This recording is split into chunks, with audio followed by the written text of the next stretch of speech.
Rail का सफ़र ये आजकल का ज़िक्र नहीं है। आजकल तो वैसे भी जंग का ज़माना है।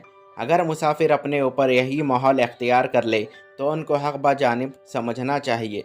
जंग से पहले भी हमने तो हमेशा कम से कम रेल के सफ़र में यही देखा है कि सफ़र शुरू करने का इरादा करते ही जंग का जज्बा कुछ इस तरह उभर आता है, जैसा गोया ये भी नाश्तेदां की तरह कोई नहायत ज़रूरी चीज़ है।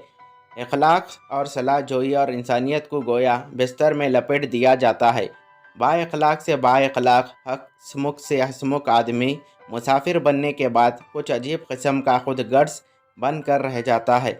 लड़ाई आमतौर पर जगह हासिल करने के लिए लड़ी जाती है, इसलिए रेल के आते ही हर दर्जे के दरवाजे पर एक सिपह सालार किस्म का मुसाफिर नाकाबंदी में तैनात कर दिया जाता है, ताकि नए मुसाफिरों को सरहद पार यानी इस डब्बे में ना आने दे। Thank you. Watch Philly Story on my channel.